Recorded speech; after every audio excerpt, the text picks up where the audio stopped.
Ya, continuamos con la presentación del docente. Su nombre es Rodrigo Mardones, es candidato a doctor en psicología, magíster en docencia y educación superior, psicólogo clínico, especialista en terapia sistémica, cofundador y director ejecutivo de CECIT Chile, coautor del libro Historias de Cambio, el enfoque sistémico en acción, magíster en docencia de educación superior, postítulo en psicoterapia estratégica breve. Y con esto les damos paso al docente Rodrigo para que dé inicio su presentación. Docente. Bien, muchas gracias Ruth, y muchas gracias a todas las personas que están conectadas. No me canso de decirlo, pero agradezco y de verdad mi admiración porque a esta hora uno podría estar descansando, ¿no? Sobre todo día viernes. Entonces, sabemos que de alguna manera estar en estos espacios también tiene que ver con cómo mejorar nuestro servicio a las personas que lo necesitan. Así que de verdad muchas gracias por eso. Y bueno, vamos a hablar hoy día un poquito sobre mitos, ¿no? Y cosas que se han ido planteando sobre el suicidio, una temática compleja que en la estadística lamentablemente no baja. Al contrario, lo que fuimos observando en la estadística, especialmente en Latinoamérica, es que la cifra de suicidios se ha ido disparando, va en ascenso. Y eso nos hace tener que estar alertas y preparados y preparadas para el abordaje de esta problemática, ¿ya? Eh, decíamos, la Organización Mundial de la Salud en el 2021 estableció que está entre las principales causas de muerte en el mundo como problemática. Ya en América Latina, como les decía, post pandemia se ha ido presentando un aumento sobre esto. Hablamos en un seminario pasado un poquito más sobre la estadística. ¿Cierto? Y sin embargo, persisten mitos que dificultan la prevención y la atención. Yo creo que dentro de eso, yo soy un crítico de la academia. La academia suele mostrar estas problemáticas o esta necesidad en salud mental de manera eh, muy superficial, lo que hace que, ¿cierto? De pronto colegas que tienen formación de base, ¿cierto? Presenten ciertas dificultades a la hora de entender y abordar estas problemáticas. Entonces, no hace mal hablar de algunos mitos, ¿cierto? Y poder mirarlos en ese contexto, ¿no? Algunas cositas, ¿no? Que voy a ir presentando. Ahí está. Se suele pensar que quien dice, ¿cierto?, que se va a suicidar no lo hace. Ya, eh, fíjense, más del 80% de las personas que se suicidaron, ¿cierto?, según la estadística, dieron señales antes del suicidio. Es decir, 8 de cada 10 personas, o 8 de cada 10 casos, ¿cierto?, la persona que murió por suicidio sí había manifestado de alguna forma sus intenciones y pensamientos previamente. Eh, lo que hace que, ¿cierto?, las verbalizaciones sean indicadores de riesgo y más bien, más que entenderlas como una manipulación, entenderlas como una petición de ayuda. ¿Ya? Por ejemplo, pasó hace poquito en un contexto de supervisión clínica, entonces un chico que había hecho un intento suicida, ¿cierto? Y los padres lo declararon como una llamada de atención, ¿no? Entonces, como está tratando de llamar la atención. Y la gran pregunta que nos hacíamos es por qué un adolescente, ¿cierto?, tiene que llegar a esos niveles para convocar la atención de los padres. Entonces, cuando el foco se puso en el chico, ¿no?, en el adolescente, que es una de las poblaciones de riesgo, como alguien que está buscando llamar la atención, entonces pudimos girar, ¿cierto?, el foco hacia los padres, preguntándonos por qué, ¿cierto?, un hijo necesita hacer esto para ser considerado llamar la atención. ¿Te das cuenta? Entonces, cuando uno lo mira como una alerta, ¿cierto? Cuando uno entiende esto como una petición de ayuda y sale de la figura de la manipulación, entonces nos permite tener un poquito más de ciertos factores que, ¿cierto?, protegen a la persona que está en esa condición. Eh, un segundo mito, hablar sobre el suicidio lo provoca. Ya bajo la figura de que yo le di la idea. ¿Te das cuenta? Esta es una temática que aún hoy sigue complicando, por ejemplo, incluso en el trabajo clínico, ya pensemos la figura del encuadre, ¿no? En donde cuando comenzamos, ¿cierto?, los procesos de terapia, entonces en el encuadre, cuando abrimos, ¿no?, el proceso clínico, el encuadre es la apertura del proceso clínico, entonces ¿cierto?, está diseñado en donde se plantea que si bien todo lo que vamos a trabajar en la terapia es confidencial, ¿cierto? Hasta que no encontremos riesgo, ¿cierto?, de suicidio a ese respecto. Y por lo tanto, ¿cierto? Eso obliga a romper la confidencialidad y a hacer las derivaciones necesarias. Entonces, ¿qué pasa con mucho colega que te dice, claro, si yo en ese momento hablo de la idea suicida, ¿cierto? O de la posibilidad del suicidio, y si esta persona que yo vengo conociendo, ¿cierto? Se encuentra en una situación compleja, no se le había ocurrido la alternativa de suicidarse, ¿te das cuenta? Entonces yo cuando la digo lo informo y al mismo tiempo la provoco, ¿ya? Entonces lo que ocurre ahí, ¿cierto? Es que en general las personas que, ¿cierto?, han sobrevivido a intentos de suicidio grave, ¿no? Y que luego son entrevistadas después de, ¿cierto?, ya estar recuperadas, tú te das cuenta de que el suicidio no es una decisión cognitiva, que si se me es informado es como, oh, no se me había ocurrido la idea, ¿no? Como si fuera un input cognitivo, cierto, información que de pronto me hace cambiar de opinión o me hace cambiar de idea. No, hay una situación compleja que va de alguna forma, cierto, empujando a la persona a encontrar en la posibilidad de morir una solución, cierto, permanente para problemas o situaciones transitorias. Entonces, fíjense que lo que ocurre que cuando tenemos esa figura, ¿no?, en el encuadre y decimos, mira, la verdad es que no lo voy a plantear ahora, ¿cierto? Para no vender la idea o no dar una idea, ¿cierto? Lo que está ocurriendo es que, por un lado, se silencia la posibilidad de hablar sobre esa temática, porque hablar sobre la temática es otro proceso que ser informado y hablar de la temática es un factor protector, ¿te das cuenta? Pero además se va a generar un problema porque si efectivamente,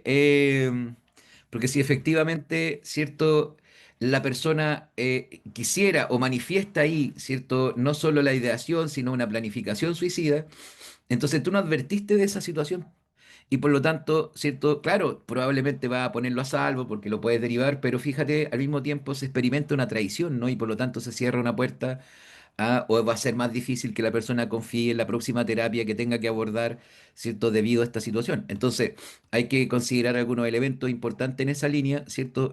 Que tienen que ver con el encuadre, es que no se puede empezar una terapia sin encuadre. ¿Te das cuenta? Eso de lo voy a hacer en la segunda sesión, no, porque la psicoterapia o la terapia psicológica, ¿cierto? Es una acción de salud y resulta de que cuando tú abres en el encuadre, ¿cierto? El proceso clínico, entonces se activan los derechos y deberes del paciente, como también los derechos y deberes del terapeuta. Por eso que gente que no tiene formación de psicólogo, porque está puesto no en la ley, ¿cierto? No puede hacer terapia. Por eso gente que, ¿cierto? Se ha preparado como coaching, pero que son abogados, arquitectos, ingenieros, ¿no? Y todo lo que sea, no pueden hacer psicoterapia porque no son los profesionales reconocidos por el Ministerio de Salud para hacer terapia psicológica o psicoterapia.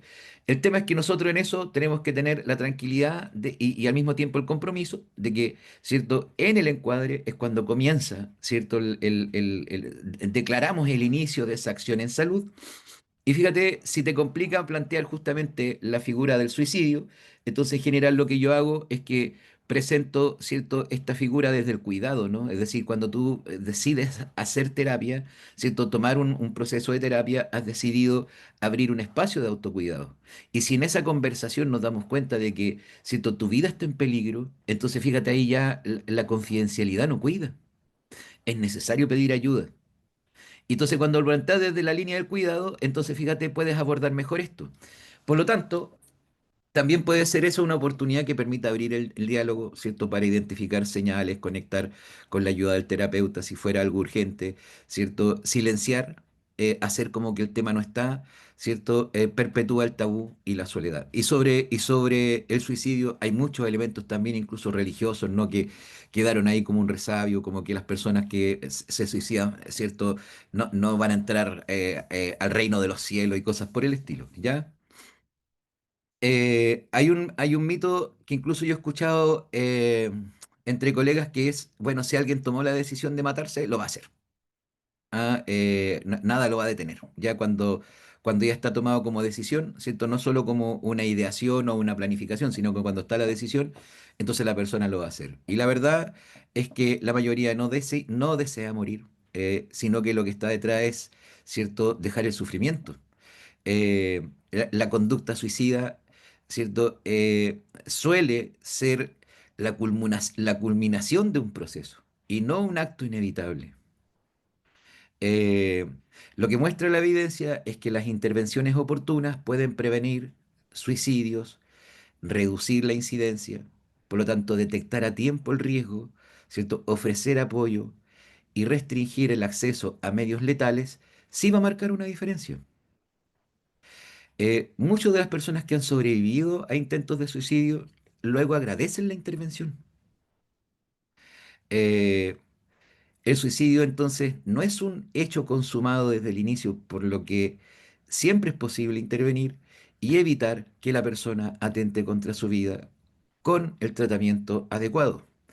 Eh, por lo tanto, fíjate, la terapia psicológica, ¿no? Las acciones de salud mental son efectivamente un factor protector efectivo, ¿ya? Otro mito eh, que se plantea es que, ¿cierto? Suelen llamar la atención, ¿ok? Eh, Toda amenaza o todo intento o toda manifestación de eso es un indicador profundo de malestar, es una petición de ayuda, no la podemos minimizar. Incluso cuando alguien verbaliza ideas suicidas sin un plan concreto, está expresando desesperación o deseo de escapar, perdón, del sufrimiento. Ignorar estas señales de alguna forma aumenta el riesgo, en cambio, ofrecer ayuda puede salvar vidas. Y aquí es complejo porque generalmente el estigma que acompaña a las personas que, cierto, han manifestado la idea de suicidarse es justamente la de ser manipuladores que buscan derivar culpa. ¿Te das cuenta? Entonces el foco se pone en otro espacio, ¿no? No donde está exactamente lo que se quiere expresar, sino que más bien se está planteando como, cierto, alguien que está jugando con la culpa o a manipular. Solo los enfermos mentales se suicidan, aunque sí presentan, cierto, una estadística más alta. 65% de las personas que fallece por suicidio tenía un diagnóstico de algún problema en el área de la salud mental, especialmente, no sé, depresión, trastorno bipolar, esquizofrenia, TLP, ¿cierto? Existe también un porcentaje significativo que no presentaba trastornos psiquiátricos diagnosticados. Entonces, el suicidio tenemos que considerarlo como un elemento, ¿cierto? Como una realidad multifactorial, eh, en donde están involucrados problemas sociales, situaciones de crisis, dolor crónico, entre otros, ¿no? Y también que también van a ser como elementos desencadenantes. Eh, Cualquier persona en el fondo, bajo suficiente nivel de desesperación, puede llegar a considerar el suicidio, no únicamente quienes tienen una enfermedad mental identificada. Y ahí de pronto lo que nos hace, cierto, reflexionar es cómo solemos confundir cierto dolor con sufrimiento, ¿no? Claro, lo que dice ahí Paz, las deudas, por ejemplo, ¿no? Pero fíjate, en terapia podemos validar el dolor, ¿no? El dolor como un indicador, ¿cierto? El dolor como un mecanismo de nuestro sistema que busca ponernos a salvo. ¿Te das cuenta? Pero el sufrimiento tiene que ver con otra cosa. El sufrimiento tiene que ver con la pérdida de la agencia ante situaciones que me provocan dolor. Es decir, el sufrimiento es no poder hacer nada con el dolor que estoy teniendo. ¿Te das cuenta? Yo cuando tengo que enseñar a estudiantes más jóvenes o que están empezando, yo le digo, claro, si te afirmas no sé, en una estufa que está caliente, te va a doler. Y lo que hace es que tú quitas la mano, ¿no? Entonces, claro, va a quedar el dolor ahí porque es un mecanismo de defensa. El sufrimiento es como que tú te apoyas en la superficie que está caliente y no puedes sacar la mano. No tienes ninguna alternativa de, ¿cierto?, sobreponerte a esa experiencia de dolor. Entonces, eso ya es sufrimiento, ¿ok? Eh, entonces, claro, cuando uno empieza a mirar esos elementos, el problema del sufrimiento es que va socavando el sentido vital de la vida. comienza a instalar algo como una especie de indefensión aprendida. Y justamente, como ya lo hemos visto, ¿cierto? Las personas que están, o un factor de riesgo, ¿cierto?, para el suicidio, tiene que ver con la pérdida del sentido vital y no necesariamente con la intensidad del dolor que puedan estar sintiendo respecto de algo. ¿Ok? Entonces, en ese sentido, ¿cierto? Entendemos que hay causas que son sociales, vitales, económicas, ¿cierto?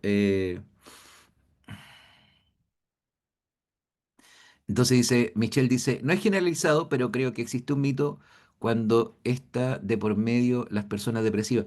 Es que sí, pero también la estadística te lo muestra un poquito, ¿no? Que hay cierto abordaje de la depresión que de pronto, cierto, pudiera desestimar ciertas señales que da el paciente y más que el depresivo se suicide necesariamente, tiene que ver, ¿cierto?, con a veces abordajes equivocados, ¿no? O abordajes que son muy superficiales y no se ha tomado en serio el trabajo de la depresión. ¿Ah? Entonces, por eso, como dice Fran, son factores exógenos, ¿no? Eh, ya, si mejora, ya no hay riesgo. ¿Ya? Es decir, la mejoría de la persona pareciera ser que la aleja del riesgo, lo que es complejo porque la mejoría, ¿cierto? Especialmente en nuestro campo, ¿cierto? Es difícil de establecer, ¿no? Es decir, nosotros cuando hacemos terapia sabemos que, ¿cierto?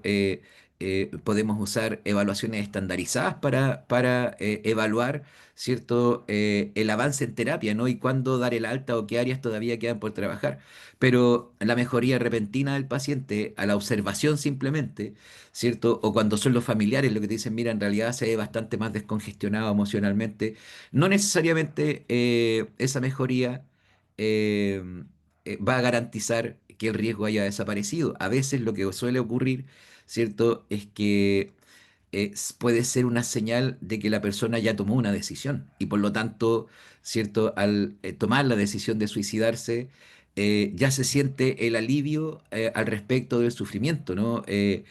Al planearlo, ¿cierto? Al ir ya avanzando en pasos para ejecutarlo.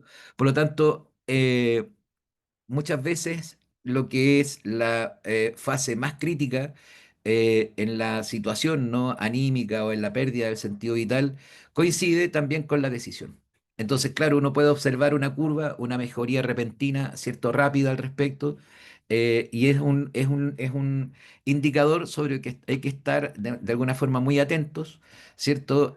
Porque los estudios indican que en el periodo posterior al alta de una hospitalización psiquiátrica, o una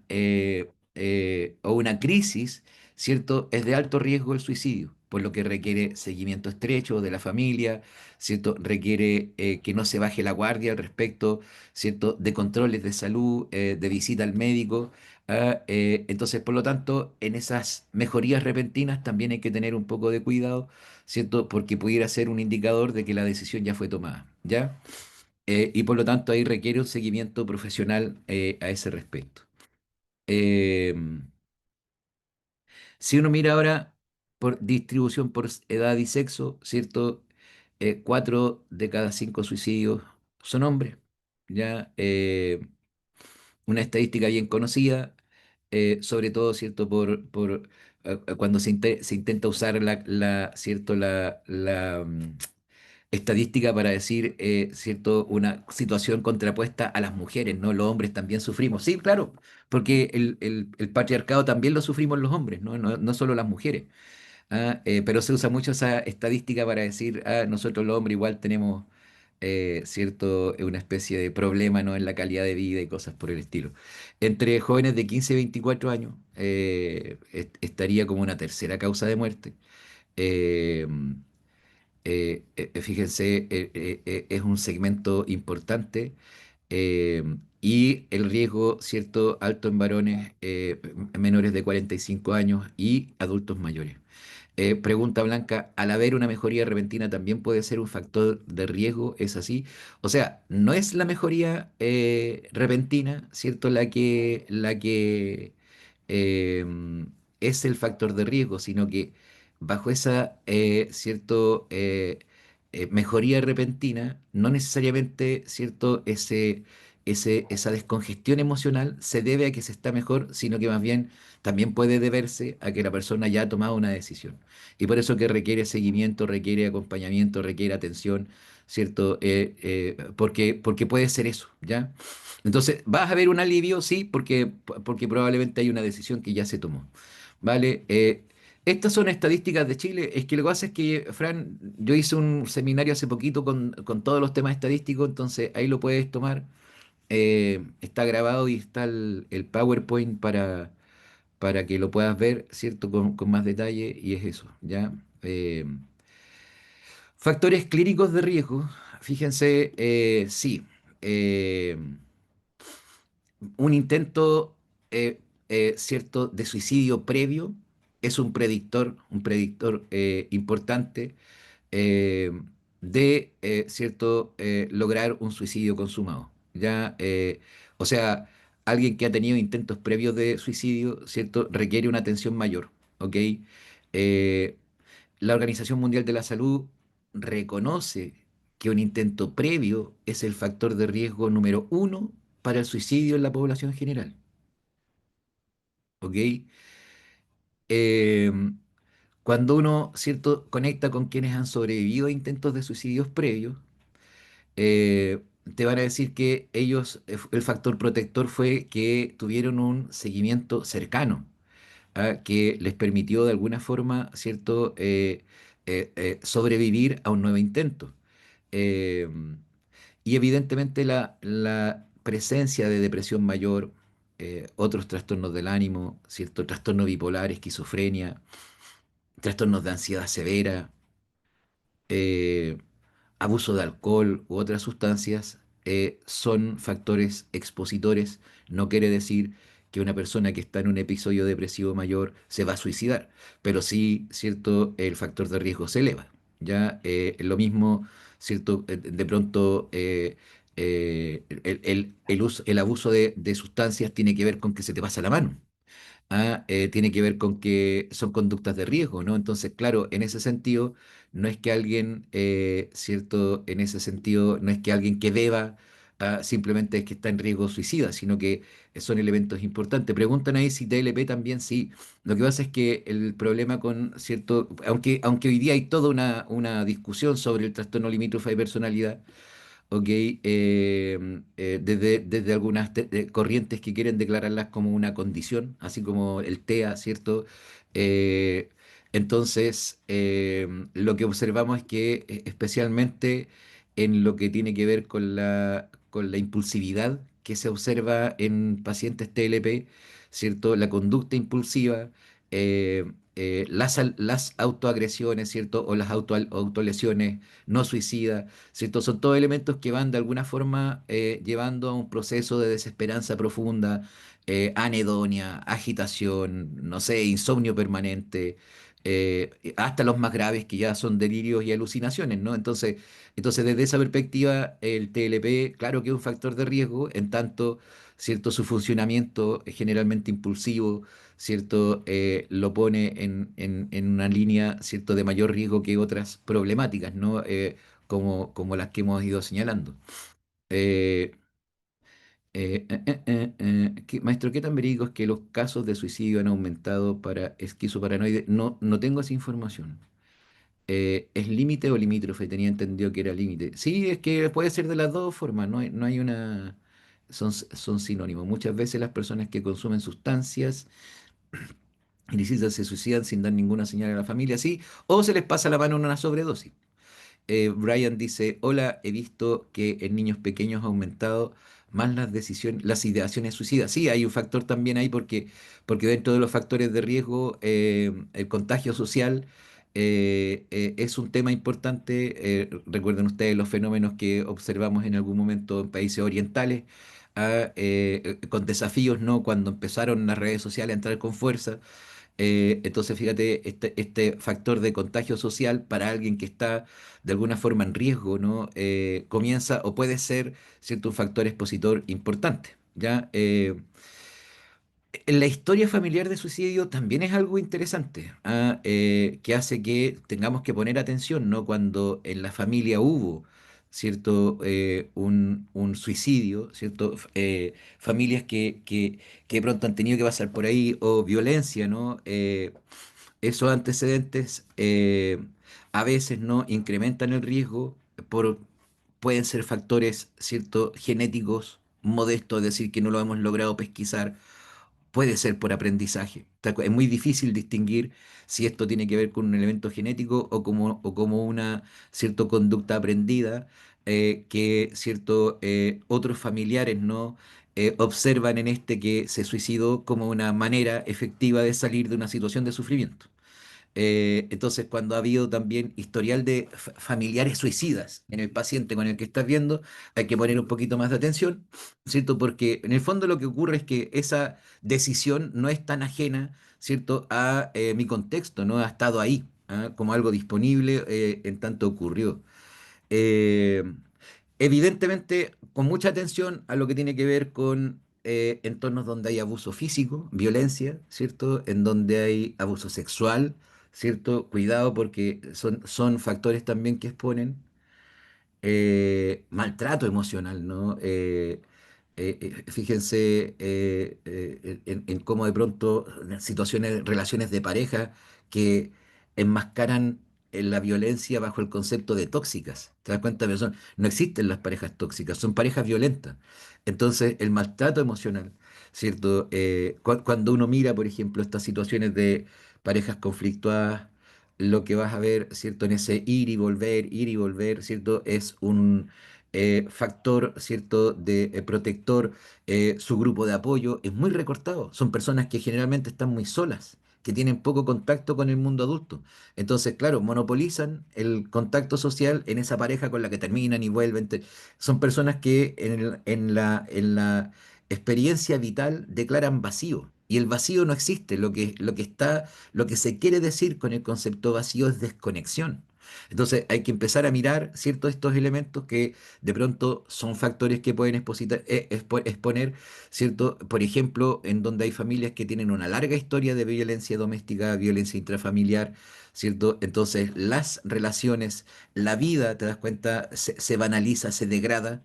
Por lo tanto, son personas que de alguna forma van creciendo en un contexto en donde quitarte la vida, te das cuenta, está dentro del pool de opciones para resolver un sufrimiento importante y experiencias traumáticas en la infancia, a cierto abuso sexual infantil, haber sufrido negligencias importantes, ¿cierto? Son todos elementos muy relacionados con ideación. ¿Te das cuenta? Esta idea de querer desaparecer, esta idea de, ¿cierto? Ya no querer estar acá, que se pueden tratar, como ahora, ¿cierto? Lo declaró el colega ahí, ¿cierto? Con un alza en los suicidios infantiles, o que se pueden generar, ¿cierto? O se pueden derivar a intentos de suicidio después ya en la juventud, ¿cierto? En la adolescencia o en la adultez. Entonces, son elementos que hay que mirar bien, ¿ya? Factores sociales, ¿cierto? Y ambientales, ¿para qué vamos a decir? Lo comentamos mucho en el seminario anterior que quedó grabado, ¿cierto? Como las estadísticas que muestran, ¿cierto? Pobreza en esos lugares, ¿cierto? Empobrecidos, también el suicidio va al alza, ¿cierto? Entonces tenemos documentada una correlación directa entre pobreza, ¿cierto? Extrema, ¿no? Y suicidio. Por lo tanto, fíjate, experiencias como la discriminación, ¿no? Para grupos de riesgo que socialmente sufren estos elementos, ¿no? Hoy día podríamos decir, ¿cierto? Migrantes, la comunidad, ¿cierto? LGTQ+, eh, eh, el no tener acceso, perdón, el tener acceso a medios letales, es decir, si en la casa hay armas, si en la casa, de pronto, por ejemplo, en los campos, ¿no? Cuando se tiene a disposición veneno para fumigar, entonces, son elementos que hay que pesquisar en una entrevista con una paciente, ¿cierto? O consultante que ha sido identificado como alguien que, ¿cierto?, está en ese riesgo y evidentemente la falta de acceso a salud mental. Por eso que igual entre nosotros debiéramos tener como información, ¿cierto?, sobre instituciones que hacen atención de salud mental gratuita. En el caso nuestro en CESIS tenemos un voluntariado, pero hay varios voluntariados en Chile que están trabajando en ofrecer terapia, ¿no? Entonces, muchas veces también conectar con esos espacios es importante, ¿no? Ponerlo en nuestras redes sociales, que la gente, ¿cierto?, vea que hay espacios en donde se puede atender gratuitamente, ¿ya? Factores protectores, evidentemente una red de apoyo afectiva, ¿cierto? Es decir, ¿cierto? No solo efectiva, sino afectiva, ¿sí? En el fondo es entender la calidez de las relaciones, no el vínculo, ¿sí? Eh, claro, eso nos va a poner a nosotros en la línea. ¿Ok? Es decir, fíjate, la terapia psicológica hace rato, ¿cierto? Que ha ido dejando atrás eh, los modelos, ¿cierto? Más estructurales, no más biomédicos, y en donde, ¿cierto? Las nuevas terapias han ido observando cómo el vínculo terapéutico, ¿cierto? La calidez del vínculo terapéutico, bien organizado, ¿cierto? Bien delimitado, se vuelve un factor protector. Y en el fondo es lógico, porque fíjate, alguien que ha tenido que llegar, ¿cierto?, a pensar en quitarse la vida, en donde el grupo, ¿cierto?, de su red de apoyo no logra ser significativa para continuar la vida. Entonces, que de pronto en este encuentro, ¿cierto?, de tú a tú en la terapia,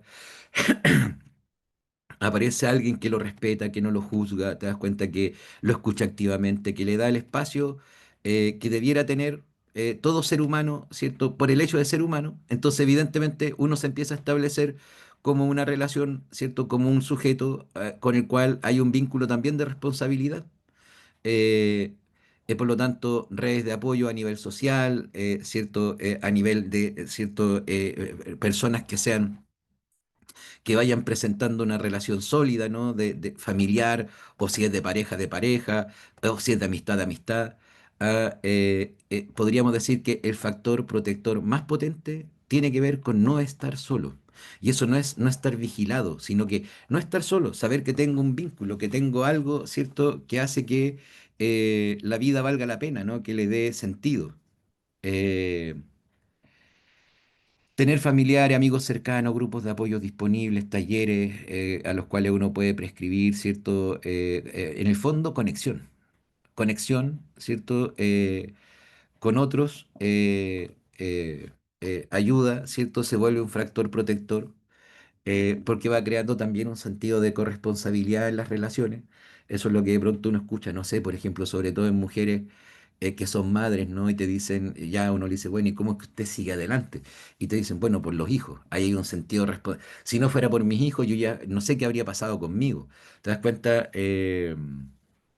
Y por lo tanto son factores que pueden frenar impulsos suicidas, el sentirse conectado a una comunidad, involucrado en actividades grupales, ¿cierto? No sé, clubes deportivos, voluntariado, iglesias evangélicas, iglesias católicas, ¿cierto?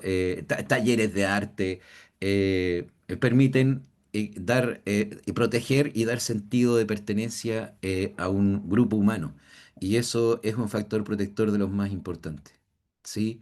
Especialmente la espiritualidad, ¿no? El poder como lo que nos da la religión, ¿cierto? Y lo que nos da los elementos más espirituales, esta posibilidad de trascender, ¿no? Es poder al dolor, al sufrimiento, darle un sentido. ¿Te das cuenta que cuando el sufrimiento tiene un sentido, entonces ya deja de ser sufrimiento? Y eso, claro, lo que se podría llamar oblación, ¿no? Es decir, ofrecer esto que estoy viviendo, ¿cierto? Para algo, ¿no? En términos espirituales, fíjate, entonces hace que el sufrimiento tenga sentido y sea menos, ¿cierto?, complejo llevarlo adelante. Eh, Evaluación del riesgo suicida, ¿cierto? Tenemos escalas como la escala de Columbia, ¿cierto? Que se usa también en Chile, la escala de Beck, ¿sí? Evidentemente la entrevista clínica. ¿Ah? Son herramientas para la detección del suicidio, ¿sí? Que están disponibles en la red, ¿cierto? No son de difícil aplicación. ¿Ok? En general hay escalas que lo que hacen es que invitan a conversar a través de las preguntas, ¿cierto? Siguiendo un poquito la pauta de la ideación, ¿cierto? Si es que se pesquisa la intención, ¿cierto? Eh, el plan, ¿cierto?, y medios que pudieran haber disponibles para ejecutar un suicidio. Eh, entonces, en eso, ¿cierto? Lo que vamos a requerir es una evaluación continua y empática de quienes han tenido que, ¿cierto?, exponerse a estas situaciones. Y como decía, las escalas están ahí para los que viven en Chile, ¿cierto? Colegas chilenos en el Ministerio de Salud también está toda la política, ¿cierto? Y ustedes descargan el manual y están ok, ¿no? Así que para la evaluación es eso. Y la intervención en crisis, ¿cierto? Siempre es más compleja porque las intervenciones en crisis no tienen posibilidad de tener una evaluación porque tú no tienes una línea basal, tienes la crisis, ¿cierto? Pero sabemos que, ¿cierto? Primeros auxilios psicológicos logran, ¿cierto? Tienen un impacto preventivo para la conducta suicida, evidentemente lo que va a ser la escucha activa y la validación de la emoción. ¿Ah? Generalmente querer desviar el foco de la emoción, ¿cierto? El ya, pero ya va a pasar, ya, pero a ver, estás exagerando, o ¿cierto? Le estás dando mucho espacio, cálmate, ¿cierto? Y cosas por el estilo, lo único que hacen es que, ¿cierto? Suprimen la conexión y la expresión emocional y más bien, ¿cierto? Van a llegar va a congestionar ese espacio y no ayuda, es un factor más expositor. Es para intervenciones en crisis, pero también para pacientes que están cursando, ¿no?, un proceso de terapia. Es importante diseñar un plan de seguridad, ¿cierto? En ese contexto eh, es importante psicoeducar, por ejemplo, a la familia, ¿cierto? Que entiendan la lógica de esto, sobre todo para cerciorarnos de que no hay una evaluación, ¿cierto? Despectiva de la situación, sino que haya un plan de seguridad, ¿cierto? Que la familia tenga un acuerdo mientras estamos cursando por el proceso clínico, ¿cierto? Ya sea de psicoterapia o de alguna institución. Y en eso entonces agregamos factores protectores porque la familia tiene, podríamos decir, ¿cierto? Herramientas, ¿no? Instrumentos para poder colaborar con eso. Y evidentemente el retiro de medios letales, ¿cierto? Armas de algún tipo, cuchillo y todo eso. Eso, lo que acabo de decir, ya es retiro de medios letales, armas, ¿cierto? No sé, medicamentos que pudieran, ¿cierto? Utilizarse para, ¿cierto? ¿Cierto? Para que pudieran quitarte la vida, ¿no? Que sea, eso, a eso se refiere. Eh, a ver, voy a leer un poquito lo que han escrito acá para que no quede ahí.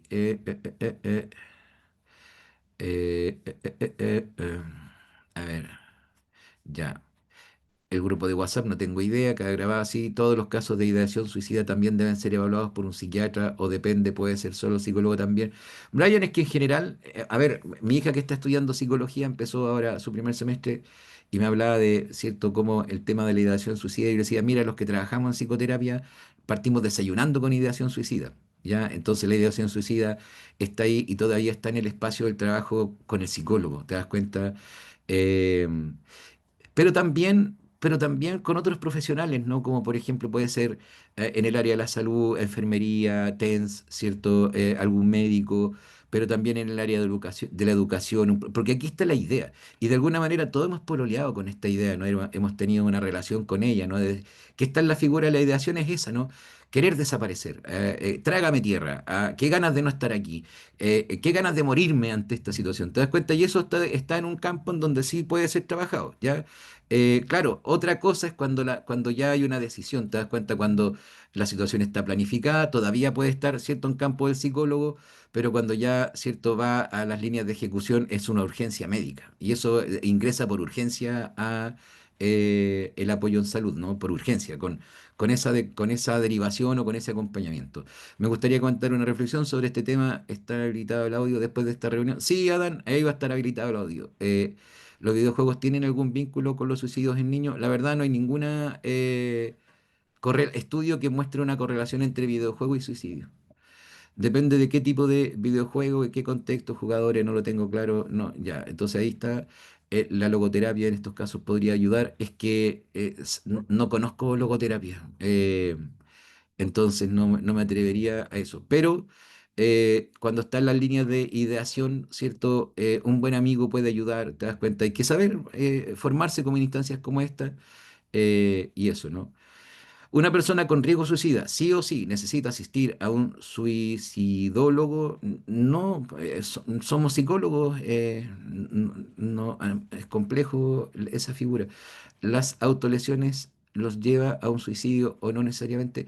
Ya, lo que pasa es que ahí esa figura está compleja porque podríamos decir las autolesiones fíjate, tienen otro final, tienen otro fin, ¿ya? La autolesión en general, ¿cierto? Tiene el fin que tiene para quien sufre de autolesiones no suicida, ¿cierto? Es administrar una dosis de dolor físico para gestionar el dolor psíquico, ¿ya? Es decir, hay un dolor emocional, ¿cierto? Hay un dolor psicológico, ¿no? Es decir, pensamientos, ¿no? Hay pensamientos negativos, catastróficos, ¿cierto? Hay experiencias, recuerdos de experiencias traumáticas, hay una emocionalidad intensa. Entonces, la persona lo que hace, te das cuenta, es que recurre a provocarse dolor para salir de ese espacio de dolor psíquico.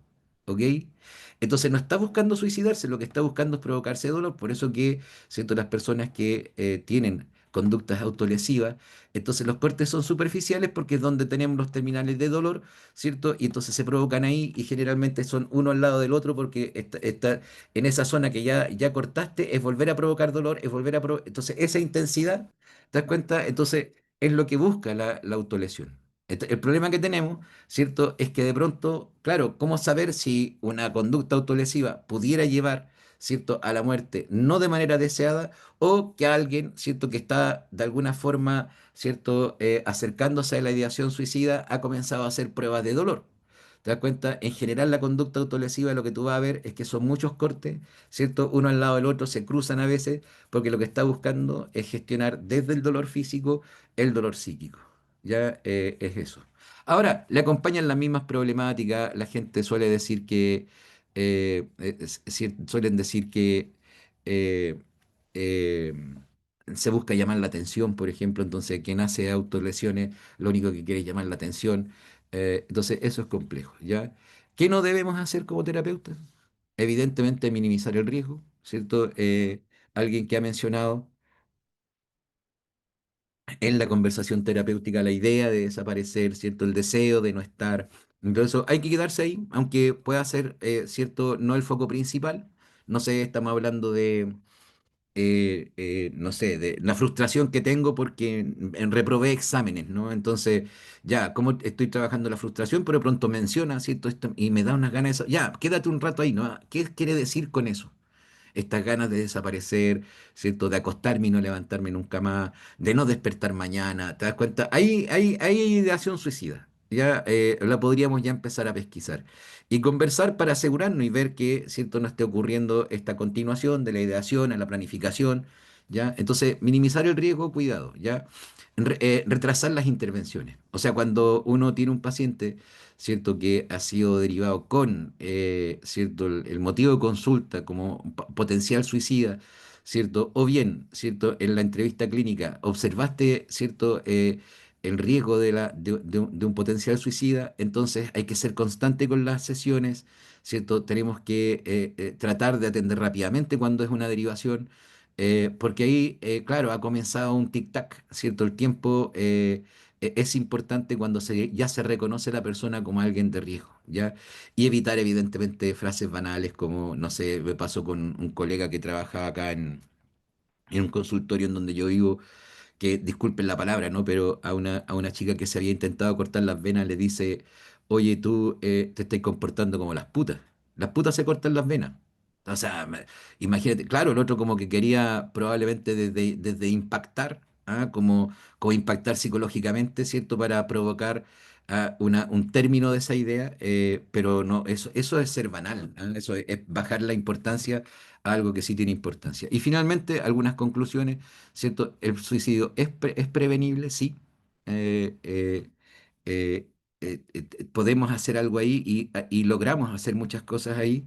Eh, la evaluación clínica debe ser sistemática, sí. Eso cuando uno tiene, ¿cierto?, un paciente que ha sido derivado por esa situación, ¿cierto? Hay que estar evaluando, recordando sobre todo que esas mejorías rápidas no necesariamente es éxito terapéutico, sino que puede ser, ¿cierto?, una decisión ya tomada. Hablar salva vidas, Por lo tanto, siento esto debiera ser un tema que si hay colegas acá o profesionales de otras áreas, es un tema que hay que presentar, por ejemplo, en colegios, ¿no? Pensemos en la cantidad de niños, niñas, adolescentes que vamos acumulando en esas instancias, ¿cierto? Juntas vecinales, ¿no? En donde a veces hay personas de la tercera edad, es importante hablar de estas cosas. ¿Para qué? Para ser un factor, ¿cierto? Preventivo en el día a día, ¿no? Evidentemente cada intervención puede marcar una diferencia importante entre quitarme la vida o no. Y como siempre, ahí están, siento si quieren ubicarme en redes sociales, ya veo algunas caras conocidas, ¿no? Fabián, ahí Vanessa La Torre, Jimena, ¿cómo está? Así que eh, muchas gracias por acompañar hoy día y eso. Entonces, no sé si alguien quería hacer como una reflexión, habían comentado por ahí, algún colega quiere hacer una reflexión, levantaron la mano. Adán, vamos, Adán. Adán justamente quería hacer Sí. como una... Ya, adelante, el micrófono es Hola, suyo. buenas noches. Buenas noches. Primero que todo, agradecerte, Rodrigo, por la presentación. La verdad que estuvo bastante práctica y me quedó claro bastantes cosas. La verdad que yo trabajo en el área laboral. Soy 100% laboral, he trabajado con diferentes empresas mineras, pero el mejor trabajo que he tenido ha sido en el CENSE. Justamente en el CENSE llegan personas que, bueno, buscan empleo, capacitarse o arreglos de currículum. Entonces quería como comentarte un caso que me llegó hace ya bastante años de una persona que venía a buscar trabajo todos los días. Uno la veía así en la primera semana bien, con hartas ganas, pero no había como vacantes laborales ajustadas a su perfil, ¿ya? A la segunda semana la persona iba, ya con la cara ya más cambiada, con mayores problemas, y a medida que fui conociendo a la persona me di cuenta que tenía como familia, tenía varios hijos, y se notaba bastante frustrada, ¿ya?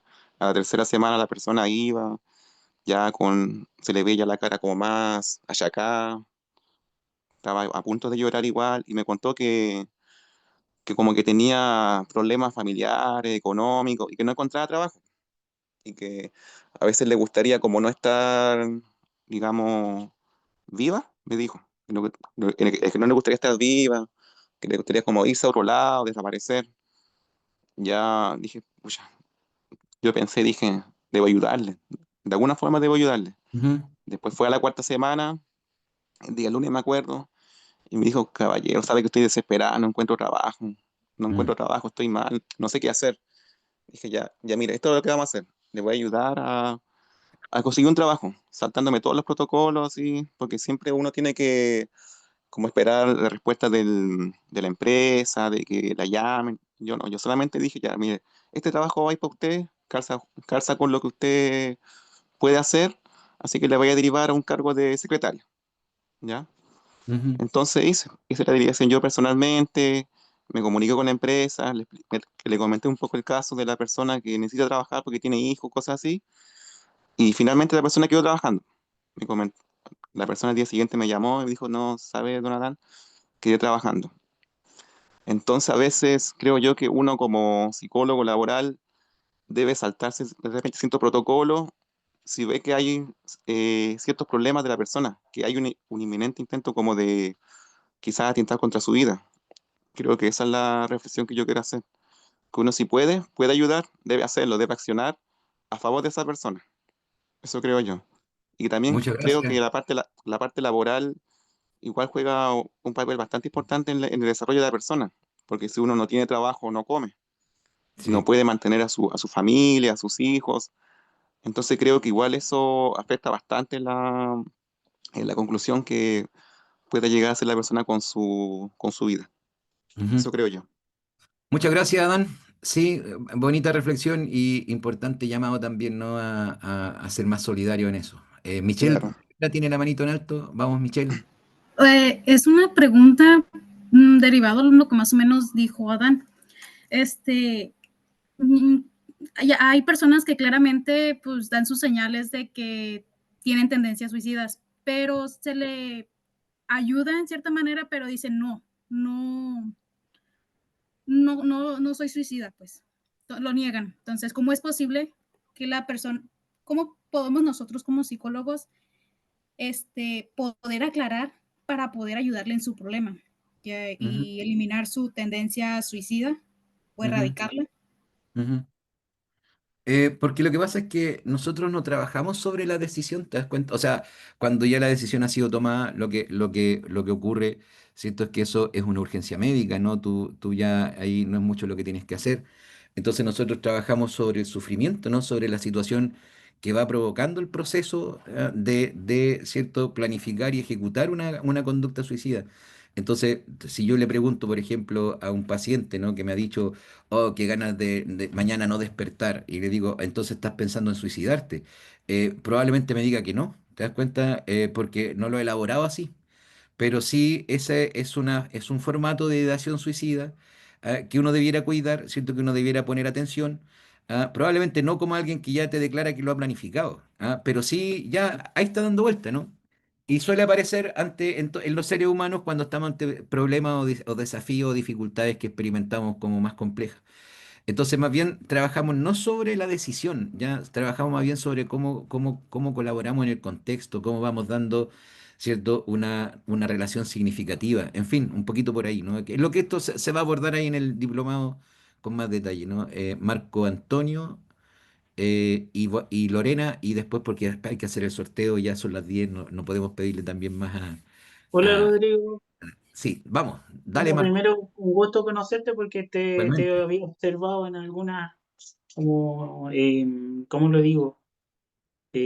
Propaganda y cosas, así que un gusto Ajá. conocerte y agradecer también la ponencia, el seminario, la clase.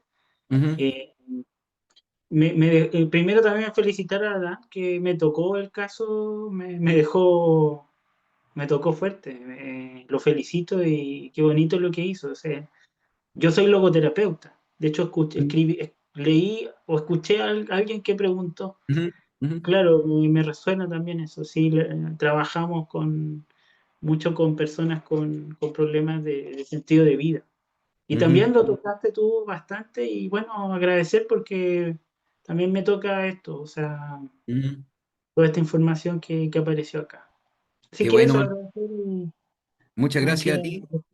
y aprender de ustedes también. Muchas Gracias. gracias. Lorena, y le dejamos la palabra a Ruth para que haga ¿cómo se llama? El sorteo. Así que, Lorena, ahí, el micrófono es suyo. Dale, buenas noches. Gracias. Mi pregunta es, entiendo que decías que uno de los mitos puede ser como lo hacen por atención. Yo quería preguntarte si tú nos puedes como dar una o dos preguntas que podamos hacer directas para identificar si es o no por atención. Por alguien que está queriendo llamar la atención, ¿sí? Ajá, sí, sí. Sí. O sea, lo primero es que hay que interrogar qué se está queriendo decir con eso, ¿no? Así como cuando me has dicho, ¿cierto? No sé, mira, a veces, por ejemplo, pasa en relaciones de pareja, ¿no? En donde como una conducta, ¿cierto? Pensada como de última, ¿cierto? Alternativa. Entonces la persona te dice, ¿cierto? Yo me voy a quitar la vida. Entonces ahí hay algo que, ¿cierto? Está apareciendo y que vale una conversación, pero no necesariamente con la pareja, ¿te das cuenta? Esa es una conversación para tener con psicólogo, es para pedir ayuda, ¿cierto? Al respecto de esto, porque generalmente, ¿cierto? Por ejemplo, en esa situación se amarra a la otra persona a su decisión para que éste no se quite la vida. No, ahí lo que hay que hacer es dar cuenta. ¿Te das cuenta? Ahora uno como terapeuta lo que tiene que hacer es preguntar. ¿En qué consiste lo que estás diciendo? Dame, ¿cierto? Un ejemplo. Hablemos de lo que, ¿cierto? Acabas de afirmar. ¿Cierto? ¿Qué quisiste decir? ¿Lo has pensado solamente? ¿Has ido ideando cómo lo vas a hacer para saber si hay planificación? ¿Te das cuenta? Son preguntas que uno puede ir estableciendo para poner este tema como conversación. Pero sobre todo siguiendo esa línea, ¿no? O sea, es solo una idea, lo has ido pensando, tienes un plan, has ido diseñando. ¿Dónde podría ocurrir esto? Entonces, una persona que no lo ha planificado no tiene respuestas para esas preguntas. ¿Te das cuenta? Alguien que lo planificó, lo está planificando, sí. Y si hay respuesta para esas preguntas, entonces hay más luces de alerta porque hay alguien que ya ha ido, cierto, avanzando en este tema, ¿vale? Vamos a darle la palabra a Vanessa y cerramos Ruth. Ahí con Ruth tiene que hacer un sorteo, así que Vanessa. Sí, en realidad como una reflexión cortita, la verdad es que yo llevo ya 20 años trabajando en educación y por lo Ujú, menos 3 o 4 veces en el año tengo que activar protocolos de suicidalidad justamente porque los adolescentes principalmente tienen esta necesidad de hablar del suicidio, o sea, sí es bueno preguntarlo, ¿ya? Porque uno lo pregunta y lo hablan. Mm, Pero nos pasa que cuando activamos los protocolos y los llevamos a los servicios de urgencia, los médicos de urgencia nos desestiman la mm, urgencia que requiere, sobre todo cuando hay planificación, y mm, dan de alta a estos estudiantes, y la verdad que hace 10 años se suicidó justamente un estudiante que el médico le dijo, no, váyase para la casa, la sertralina y sería, y efectivamente horas después el joven se suicidó. Entonces igual mm. falta un poco de conciencia también de los médicos de darle la importancia que requiere y que no sea solamente un llamado de atención, ¿ya? Eso nos ha pasado, Ujú, por lo mm. menos acá. Sí. Eso. Sí, totalmente de acuerdo. Por eso que quienes profesionales que estén trabajando en distintos ambientes es importante que no solo el día de la prevención del suicidio se hagan afiches o cosas por el estilo, sino que eso debiera ser algo permanente. Lo mismo para quienes trabajan en escuelas, por ejemplo. Yo digo, hay que hacer un diseño de, no sé, afiche o en los diarios murales que se usan o cosas por el estilo y empezar a girar esta idea de que quien se autolesiona lo hace para llamar la atención, sino que poner, ¿cierto? Quien se autolesiona, en el fondo sufre en silencio. ¿Te das cuenta? Para ponerlo desde esa perspectiva. Ya con esto me despido. Les voy a dejar un link aquí en el chat de una revista que hemos lanzado en CESIS. Se llama Escena del Crimen. Es una revista de difusión. Estamos llenos de revistas científicas, esta más bien está en la línea de la difusión de psicología y temas para profesionales, escriben trabajadores sociales, fonoaudiólogos, psicólogos, así que aquí les dejo el link para que hagan la descarga, así que ustedes lo copian y van y hacen la descarga del número uno, está pronto a salir el número dos, así que se las dejo ahí. Bien, eso. Ya Ruth, es suya la palabra, yo me despido porque tengo que hacer labores de papá. Así que les dejo un abracito, ojalá nos podamos ver en el diplomado y si no, en esta instancia siempre, de verdad, son siempre bienvenidos y bienvenidas. Así que chao, chao, que Chao, chao, docente.